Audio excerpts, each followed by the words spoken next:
Sunlight streams through the bay windows of my parents' formal dining room, catching on crystal glasses like tiny prisms. The familiar weight of tradition settles over me as I adjust the burgundy linen napkin on my lap, breathing in the rich aroma of Mom's pot roast. Dad stands at the head of the polished mahogany table, carving the meat with practiced precision, each slice falling perfectly onto the Wedgwood china he reserves for Sunday gatherings. "Just a small piece for me, Dad," I say, watching as he ignores my request and places a generous portion on my plate anyway. "You're too thin, Gabrielle," he says without looking up. "Always have been." I'm about to remind him that at 38, I'm perfectly capable of determining my own portion sizes when the front door bursts open. The peaceful tableau shatters as my sister Vanessa sweeps in with her husband Mark and their 3 children.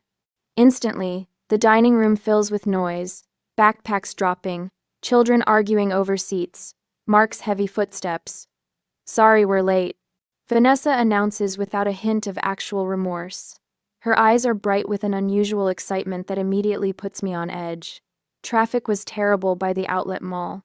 "You went shopping before Sunday dinner?" I ask, but my question drowns beneath Mom's enthusiastic greeting of her grandchildren. Dad catches Vanessa's eye and nods slightly, a silent exchange that tightens something in my chest. I recognize that look, the conspiratorial glance they've shared since we were kids, usually right before I discovered I was the only one not included in some family plan. "Well, we're all here now," Mom says, patting the table. "Charles, finish serving so we can eat while it's hot." We settle into the familiar rhythm of passing dishes and making small talk. Mom asks about my latest architectural project. Dad quizzes Mark about the stock market. The children intermittently whine about the vegetables on their plates. "So," Vanessa says suddenly, her voice rising above the dining room chatter, "we're moving into your Lakehouse next week. We've got some foundation issues with our place." My fork freezes halfway to my mouth. "What?" "It's just sitting empty anyway, Gabrielle," Dad says, his tone casual but his eyes watchful.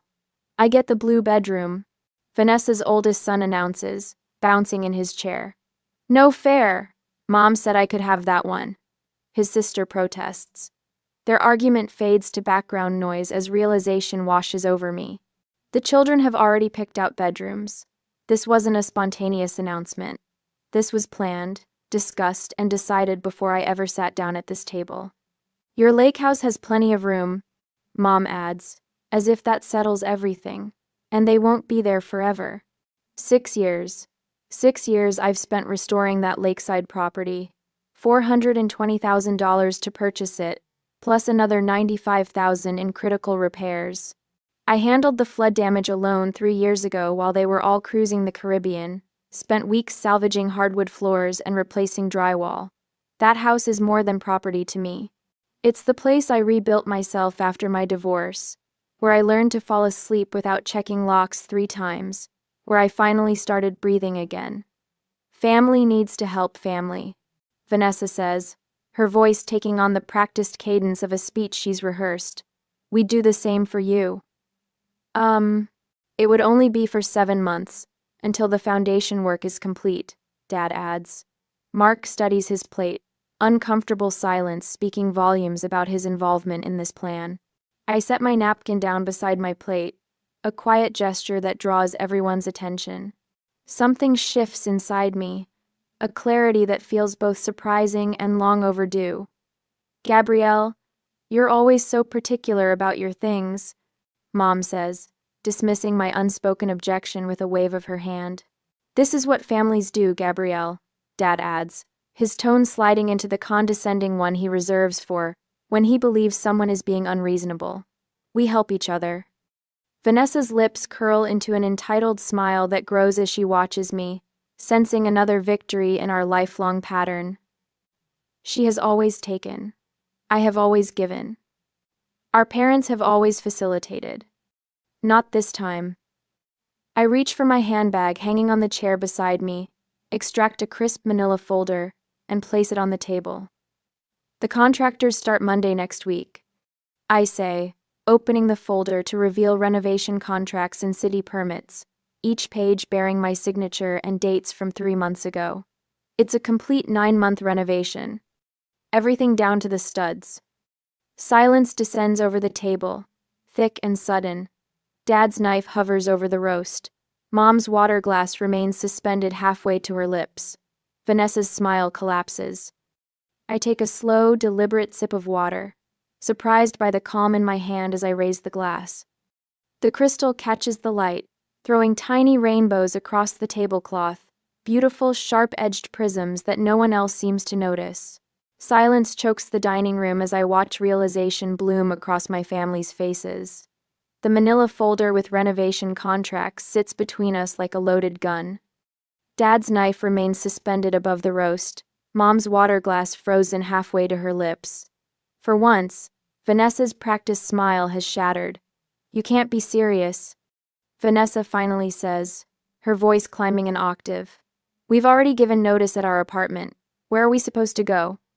I take another sip of water, using the moment to catalog the long history of Vanessa's entitlement flashing through my mind. The time she borrowed my car for a weekend trip that stretched to 2 months. When she returned it, the cracked windshield was apparently already like that. The small loan of $3,000 that somehow ballooned to 18 grand, still unpaid 6 years later. The spare key to my apartment I discovered she'd had made without permission when I found her using my shower one day. "You'll have to find somewhere else," I say, my voice steadier than I expected. "The contractors start Monday." "Gabrielle." Dad sets down his carving knife, abandoning all pretense of continuing dinner. His corporate negotiator voice slides into place, the tone he reserves for difficult clients. "Be reasonable about this. Your sister has 3 children. And foundation issues," Mom adds, nodding vigorously. "You can't expect them to live in an unsafe house." "I don't," I reply. "I expect them to find their own housing solution that doesn't involve taking mine." Vanessa's eyes narrow as she exchanges a glance with Dad. I recognize their silent communication, the same look they shared when I was 16 and discovered they'd given away my college savings to fund Vanessa's wedding. The coordinated pressure campaign is so familiar I could script it. "But we've already started packing."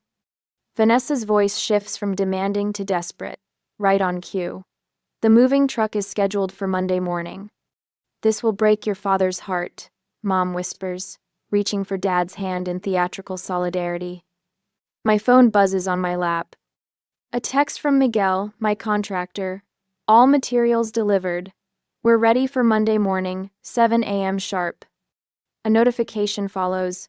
"Smart lock system active." Something warm unfurls in my chest. Not anger, not anxiety, confidence. While they were planning their ambush, I was preparing. The security company finished installation last week. The renovation permits are filed and approved. I've done everything by the book. What about storage for our furniture? Mark speaks for the first time, still studying his plate. "We could at least store things in the garage temporarily." "The garage is being converted to a home gym," I say. "Everything's coming down to the studs." "You'll regret putting renovation before family," Vanessa hisses, tears welling on command. "I've seen this performance before, at family holidays, birthdays, anytime she doesn't get her way. The tears that appear and vanish with suspicious precision." Dad leans forward, voice lowered. "Gabrielle, this situation could impact certain decisions about the future. The inheritance threat, right on schedule. What about the children?" Mom's voice rises with practiced distress. "They'll be homeless." I fold the napkin on my lap precisely, each crease deliberate. The weight of their expectations, their lifetime of demands disguised as family obligation, presses against my shoulders. But it no longer crushes me. "Poor planning on your part doesn't constitute an emergency on mine," I say, meeting Dad's gaze directly. Recognition flashes across his face. His own words, the business mantra he's repeated for decades to clients who failed to prepare properly, turned back on him. I stand, collecting my purse and the manila folder. "I've respected my contractual obligations. You should respect my boundaries." Sit down, Gabrielle. Dad's voice hardens. We're not finished discussing this. I am. Vanessa's oldest son looks up from his plate, bewildered by the tension. But I already told my friends about my new Lakehouse bedroom. It's not your bedroom, I say gently. And it's not your Lakehouse. I walk toward the door, footsteps echoing on hardwood. The family scrambles behind me, a chorus of protests and demands. I don't turn around. The front door closes behind me with a soft click that feels more decisive than a slam. Outside, the autumn air fills my lungs. I walk to my car, ignoring the dining room curtain twitching as Mom watches me leave. My phone lights up with Dad's number before I've even backed out of the driveway. 12 missed calls by the time I reach the highway. Only when I'm alone on the interstate, 20 miles between us, do my hands begin to shake against the steering wheel. The adrenaline crash hits hard, trembling fingers, shallow breaths. But beneath the physical reaction, my resolve remains steady. I pull into a rest stop, dial Miguel's number. Make sure the security system is fully operational by tomorrow morning. I tell him when he answers. And could you move the dumpsters directly in front of the garage doors? I'm concerned about unauthorized access. Already planned on it, he replies, and I can hear the smile in his voice. After what happened with the flood damage repairs, I figured your family might try something. I grip the phone tighter. He remembers. Someone remembers how I handled the emergency repairs alone 3 years ago, when the family was too busy cruising the Caribbean to help. The locks are changed, Miguel continues, and we've got cameras at all entry points. The shaking in my hands subsides. I'm not alone in this. Thank you, I say. I'll see you on Monday morning. As I end the call, a text from Vanessa appears. Dad's furious. Fix this now. I switch my phone to silent and set it on the passenger seat. The evening sky deepens to indigo above the highway as I pull back onto the road, heading home. Not to the Lakehouse. That's becoming something else now. Something entirely mine. But to the apartment where I've learned to sleep through the night without checking the locks 3 times. Tomorrow, they'll escalate. I know this with absolute certainty. But for the first time in our shared history, I'm prepared. Monday morning of the next week arrives with the rumble of an engine that doesn't belong. I pause at my kitchen window, coffee mug suspended halfway to my lips, watching a moving truck lumbering up my lakeside property's narrow gravel drive. The burgundy logo on its side matches the color of Vanessa's lipstick at that awful Sunday dinner. My phone vibrates against the counter. 5th call from Dad since dawn. I silence it without looking, gathering the folder of permits I'd shown the family on that Sunday dinner. The weight of it in my hands feels different now, substantial, like armor rather than paper. By the time I arrive at the Lakehouse, Ray and his construction crew have already established a perimeter of orange safety cones. Sawhorses block the driveway entrance, forcing the moving truck to idle at the road. I park behind Ray's pickup and step out into crisp autumn air that carries the scent of pine and chainsaw exhaust. Miss Morgan, Ray nods, clipboard in hand, flanked by 6 workers in hard hats. We've got the demolition permits posted as required. Interior stripping begins in 30 minutes. Thank you. I scan the property. I see we have unexpected visitors. Ray's weathered face remains professional. They arrived about 10 minutes ago, claimed they had your permission to move in today. The moving truck's door swings open. Vanessa emerges, designer sunglasses pushed atop her head, face flushed with color that deepens when she spots me. What the hell is going on? She stalks toward me, pointing at the construction equipment. These men won't let our movers through. I meet her halfway, maintaining enough distance that her voice must carry across the yard. The security guard I hired stands attentively near Ray, his presence a calm reassurance. As I explained to you on Sunday last week, the renovation begins today. I hold up the permits. The property isn't habitable during construction. You can't be serious. Vanessa's voice rises, drawing stares from the workers. We've already given notice at our place. Where are we supposed to go? I withdraw an envelope from my bag. This might help. It's a 6-month contract for a storage unit, already paid in full. Fine. She stares at the envelope but doesn't take it. Storage? We need somewhere to live, not somewhere to store our stuff. Your housing isn't my responsibility, Vanessa. The words come easier than I expected. Your foundation issues didn't materialize overnight. You've had time to make arrangements. Her eyes narrow, searching my face for weakness. Finding none, she turns toward the house. I still have a key. We'll work around your little project. That won't work. I follow at a measured pace as she strides toward the front door. Vanessa jams her key into the lock. Nothing happens. She tries again, twisting harder. Welcome to Secure Home Systems, announces a robotic voice from the small speaker beside the door. Unauthorized entry attempt detected at main entrance, alerting property owner and security service. My phone chimes with the alert notification. Vanessa whirls to face me. You changed the locks? Last week. I nod toward the security cameras mounted discreetly at the roofline. The police have been notified about potential trespassing. Standard security protocol. Something breaks in her expression, the polished veneer cracking to reveal raw entitlement beneath. You can't do this to us. We're family. Family respects boundaries, I say, surprised by the steadiness in my voice. My phone rings. The security company, right on schedule. I answer briefly, confirming the alert was triggered by my sister, not an actual intruder. When I hang up, Vanessa has retreated to the moving truck. Through the windshield, I can see her gesturing wildly to Mark, who sits slumped in the passenger seat. Ray approaches, hard hat in hand. We're ready to begin when you are, Miss Morgan. Let's proceed. I sign his clipboard. The interior timeline is tight. I'd like the master bedroom suite demolished by Thursday. We'll make it happen. He hesitates. Your sister seems determined. Should we expect interference?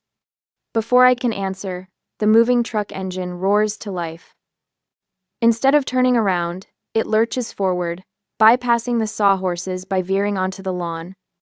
It stops 20 feet from us, tires crushing ornamental grasses I'd planted last spring. The movers jump out, lowering the ramp at Ray's command, and begin unloading furniture. Vanessa emerges from the truck's cab, triumphant smile fixed on her face. Since you won't be reasonable, she calls, we'll just have to store things here temporarily. The yard will work fine until you come to your senses. The first piece, an ornate mahogany dresser that once belonged to our grandmother, thuds onto my lawn. Mark follows behind the movers, looking miserable but compliant. I don't move. Instead, I reach for my phone and dial a number saved yesterday. Lakeside Auction House? Yes, this is Gabrielle Morgan. I maintain eye contact with Vanessa as I speak. Yes, please proceed with pickup as discussed. Donate all proceeds to the foster youth program. Vanessa freezes, confusion replacing triumph. They'll be here within the hour, I confirm, ending the call. What auction house? Vanessa demands. The one I contacted yesterday, after dinner. I gesture toward the furniture accumulating on my lawn. I anticipated this move. Ray clears his throat. Miss Morgan, we need to begin demolition. Should we work around the furniture situation? No need. I hand him the final authorization forms. Everything on the property not secured inside storage sheds is being removed today. The rest of the day unfolds according to plan. Construction begins while furniture piles grow on my lawn. Vanessa alternates between threats and tears. Mark eventually convinces her to leave, promising they'll return tomorrow to fix this misunderstanding. 2 days later, on Wednesday, I receive the call I've been expecting. I'm standing in what was once the master bedroom, as workers remove the last of the drywall, revealing bare studs beneath. You heartless bitch! Vanessa's voice explodes through my phone. The auction truck took everything. That was heirloom furniture. I step outside to hear better over the construction noise. Then it should never have been dumped on property you don't own. Her scream resonates through the phone, but something has changed inside me. The calm I feel isn't forced, it's become my natural state. The boundary I've established feels right, necessary. I've kept all the documentation. I tell her when her tirade subsides. Photos of furniture abandoned on private property. Security footage of attempted unauthorized entry. The police report about trespassing warnings. The silence on her end speaks volumes. I've instructed the property management company about authorized visitors. I continue. You're welcome to schedule an appointment to see the renovation progress, with advance notice. Mom and Dad are coming to talk sense into you, she finally says, voice brittle with fury. I check my watch, then glance at the construction foreman who gives me a thumbs up. Perfect timing. Let them see exactly what they can't take from me. As I hang up, workers begin dismantling what would have been Vanessa's claimed master suite. The sledgehammer crashes through the remaining wall, sunlight suddenly flooding the space through the newly exposed frame. For the first time in years, I can breathe deeply here. The air smells of sawdust and possibility instead of obligation. The security system chimes, alerting me to vehicles approaching the property. I step onto the porch, building plans in hand, watching my parents' car roll to a stop beside the construction equipment.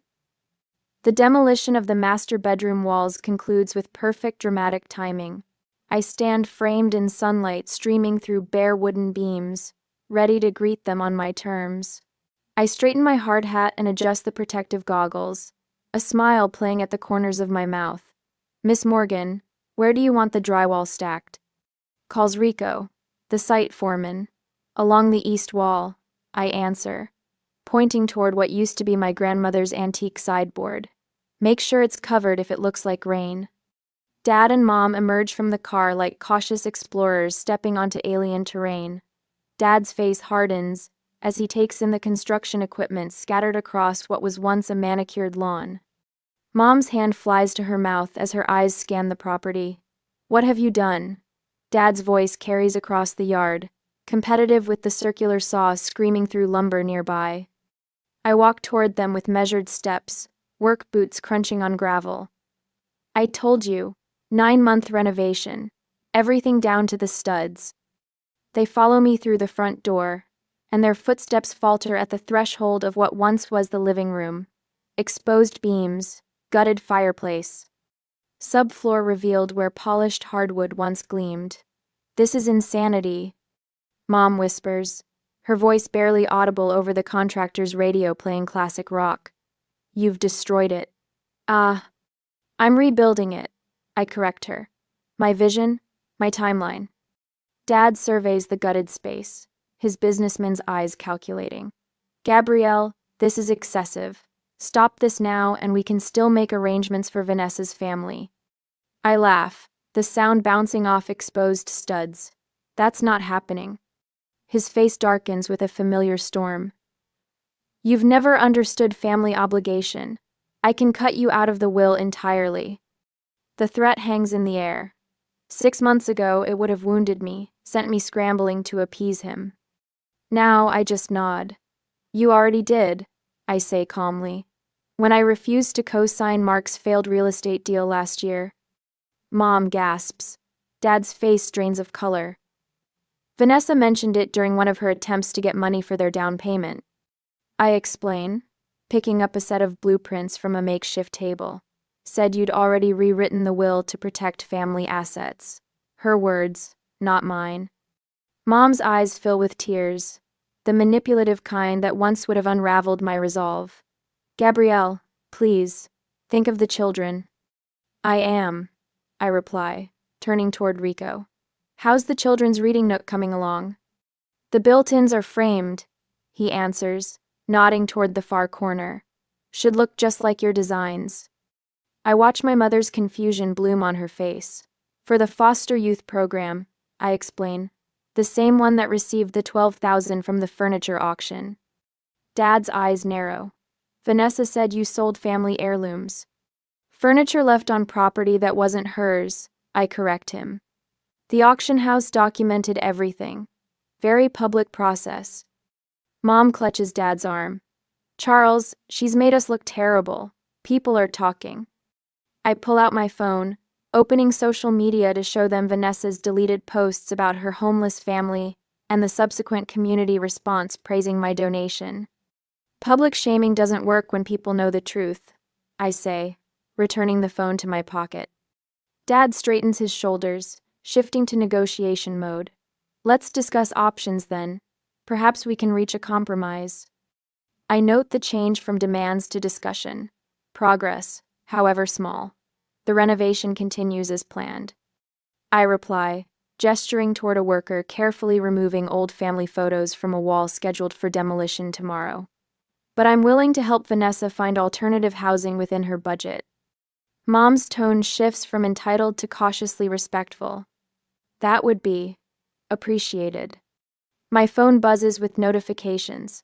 Security company confirming no further unauthorized attempts since last week. Auction house sending official donation receipt for tax purposes. My contractor sharing progress photos of the back deck's transformation. As we stand amid the skeleton of my home, I notice Dad studying the blueprints with reluctant admiration. He recognizes good planning when he sees it. Have you ever had to reinvent a space to reclaim it? I ask them both. Sometimes you need to strip everything back to build something authentic. Before they can answer, my phone rings. Mark's name appears on the screen. Excuse me, I say, stepping away. I need to take this. I hear Mark's voice, quieter than usual. Gabrielle, I wanted to apologize for my role in all this. I should have spoken up. Outside the window, I see my parents walking back to their car, their posture less rigid than when they arrived. Sometimes the hardest foundations to pour are the ones that support our boundaries, I tell him, but they're the most important. Behind me, workers continue transforming my sanctuary, one nail, one beam, one boundary at a time. The formal dining room glows amber in evening light, casting long shadows across my parents' Persian rug. The table setting feels like déjà vu, same burgundy napkins, same crystal glasses catching light in prismatic bursts, same tension hanging in the air like a storm front. 3 months into my Lakehouse renovation, I accepted this dinner invitation knowing exactly what awaited me. Your mother made her special pot roast, Dad says, carving the meat with practiced precision.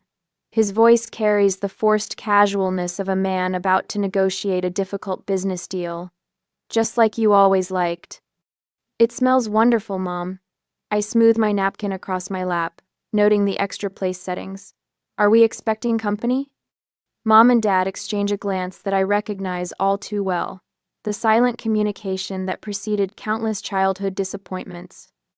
We thought it would be nice to have a family dinner. Mom places a generous serving on my plate. It's been difficult with everyone, scattered. The doorbell chimes. Dad's shoulders relax slightly. Reinforcements have arrived. I'll get it, Mom says, patting Dad's arm as she passes. The moment she leaves, Dad leans forward. Gabrielle, I've been talking with the Hendersons. You remember John, my golf partner? He thinks what you're doing is rather harsh. I take a slow sip of water. I wasn't aware the Hendersons were stakeholders in my property. Community matters, Gabrielle. People talk. Yes, they certainly do. I set my glass down carefully. They talked when I handled the flood damage alone 3 years ago. Not a single offer of help then. Guess. Dad's reply is interrupted by voices from the foyer. Mom returns with Pastor Williams, our family's longtime spiritual advisor and, not coincidentally, someone whose opinion I've always respected. Gabrielle, so wonderful to see you. Pastor Williams takes the seat beside mine. Your mother tells me you've been quite busy with renovations. Transformative ones, I confirm, recognizing the setup. My parents have always excelled at creating the appearance of impartial juries. Mom serves Pastor Williams before resuming her own seat. We were just discussing family harmony, weren't we, Charles? Dad nods, cutting his meat with surgical precision, and how certain decisions might still be adjusted for the greater good. The children miss their aunt, Mom adds, her voice dropping to that particular register she reserves for emotional leverage. Family needs to stick together, especially in hard times. I notice my fingers have tightened around my fork. The old pattern unfolding exactly as expected, the united front, the implied moral failing, the quiet suggestion that I am the problem that needs fixing. Speaking of family, Dad continues, the Fosters had to help their daughter's family last year. Opened their home for 8 months during their renovation disaster. Barbara says it brought them closer. The pressure builds in careful increments. Each example, each implied comparison, the subtle reminder of what good families do. I reach for my handbag, retrieving my tablet. I'd like to show you something, I say, voice steady as I unlock the screen. Since we're discussing renovations, the first photo appears my lake house with scaffolding embracing its exterior like a protective cage. I swipe to show the interior, gutted to the studs, workers visible in hard hats and protective gear. This was day 1. I explain, continuing to swipe through the chronological renovation journey, and this was last week. Pastor Williams leans forward, genuinely interested. My goodness, what a transformation! The latest photos reveal spaces unrecognizable from their former state. The 4-bedroom layout has become a modern 3-bedroom with a private office overlooking the water.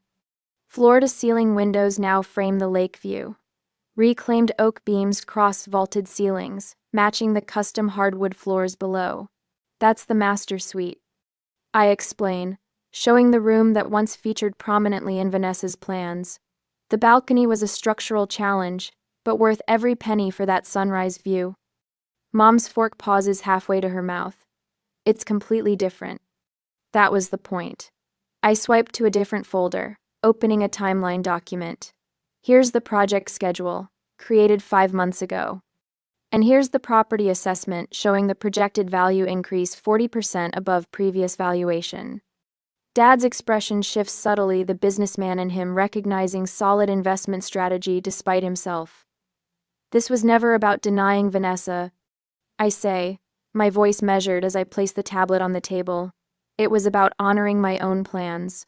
Plans I made long before her convenient housing crisis. Come, I say. I bring up another folder. I also have some older photos you might remember. Or perhaps not, since you were all on that Caribbean cruise at the time. The storm-damaged photos appear my lake house with water halfway up the first floor. Furniture floating, walls already showing signs of mold. $28,000 in emergency repairs. I continue, displaying receipts and contractor invoices. Here are the text messages from that week. The ones where I asked for help and was told everyone was too busy. I first things that I thanks vacation. Mom's face pales. Dad studies his plate with sudden interest. Respecting boundaries isn't cruelty, I say into the silence. It's adulthood. Dad's shoulders sag slightly, a gesture so subtle I would have missed it before. For the first time, I see him not as the family patriarch, but as a negotiator who recognizes his position has been outmaneuvered. I should have helped with those repairs, Mom says quietly. No qualifications, no expectations attached. Perhaps the first genuine apology I've ever heard from her. The front door opens, breaking the moment.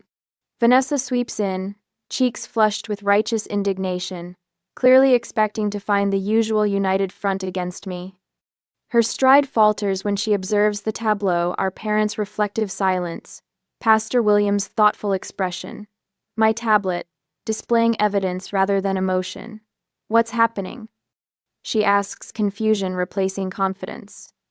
Mom said we were discussing the Lakehouse situation. We were, I confirm, standing and gathering my things. I've shared my renovation progress. When it's complete in 6 months, you're all welcome to visit as guests, with advance notice. I extend a formal invitation card from my purse. The housewarming is scheduled for March 12th. I hope you'll all attend.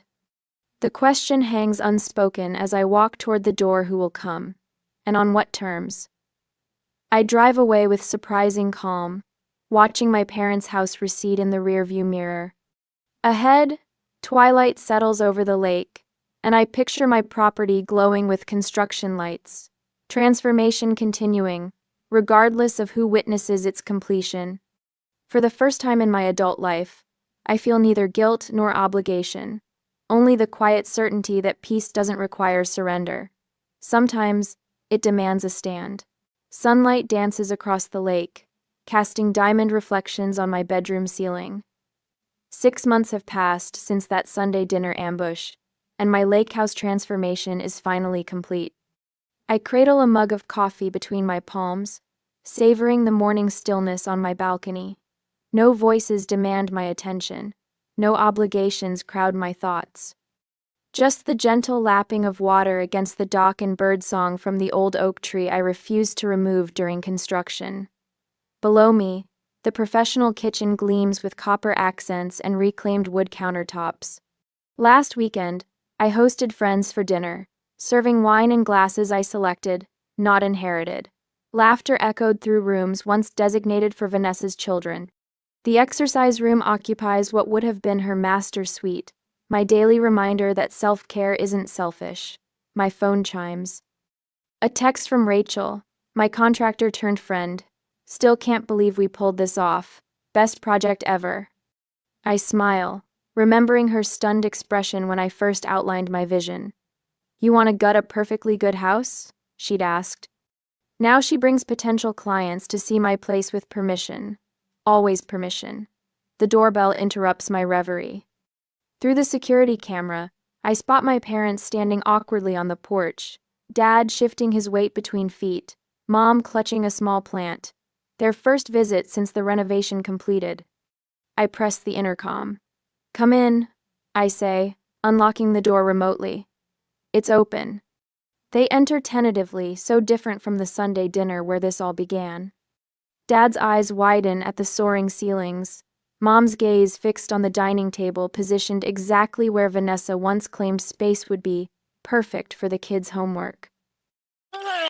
Gabrielle, this island...